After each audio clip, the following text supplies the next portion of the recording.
Aujourd'hui, dans cette vidéo, je vais te parler de la vitamine C.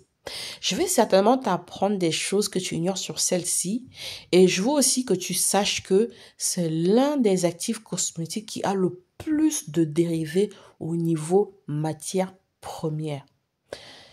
Dans cette vidéo aussi, je veux te présenter la molécule pure de la vitamine C. Je vais te présenter deux de ses esters et je vais te détailler et te donner les différentes préparations pour l'utilisation de ces esters.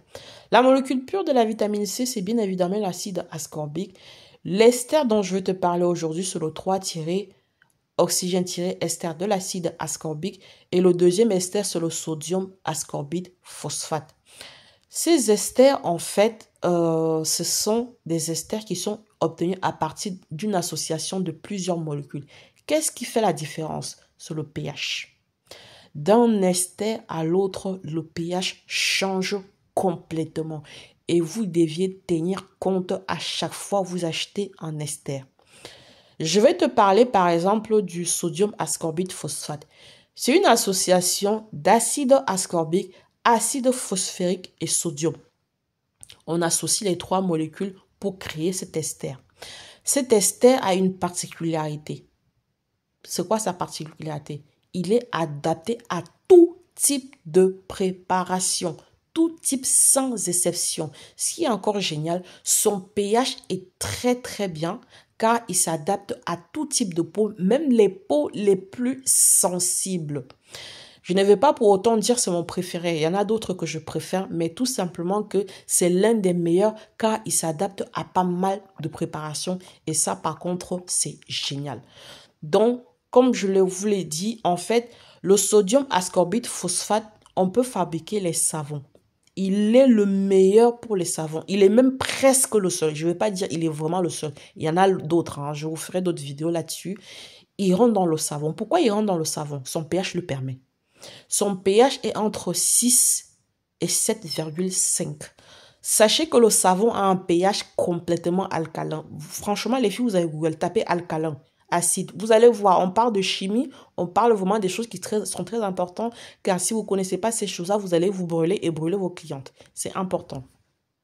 Je reviens sur mon sujet. Le sodium ascorbate phosphate peut s'adapter dans les savons, les sérums. C'est même le plus utilisé dans les sérums que vous trouvez en commerce. Les crèmes de visage, les laits de corps, les gels de douche, surtout les produits anti-acné. C'est l'un des vitamines C qui est mieux adapté pour le traitement de l'acné. Ça sèche les boutons d'une façon d'ouf, rapidement. Mais si vous l'utilisez dans vos préparations, comme je l'ai dit, faites vachement attention au pH en fin de fabrication. Maintenant, on va partir sur le 3-oxygène-ester de l'acide ascorbique. C'est pour quel type de préparation? Ça s'adapte dans quel genre de préparation? Vous pouvez l'utiliser dans les gels de douche. Vous pouvez l'utiliser dans les sérums. Vous pouvez l'utiliser dans les laits de corps. Vous pouvez l'utiliser dans les crèmes de visage. Dans les savons, non. Non, son pH ne lui permet pas. Son pH est situé entre 6,5 à 3,5. Donc, si vous mettez dans le savon, ça ne va pas le faire. Vous pouvez mettre dans des fabrications peeling, ça s'adapte très bien. Dans les sérums pour les traitements comme Mamie et autres, ça marche très bien. Mais si vous mettez dans les savons, non. Je sais, il y en a qui ont demandé pourquoi dans les gels de douche. Un gel de douche, le pH peut être manipulé jusqu'à 6, voire même plus acide. Ça, c'est très facile de le faire. Un savon, non. Donc, si vous mettez dans un savon, le pH n'est pas adapté, ça va tout simplement s'annuler. Votre actif n'aura pas d'effet. L'effet doit s'annuler tout simplement. J'espère que tu as appris pas mal de choses dans cette vidéo.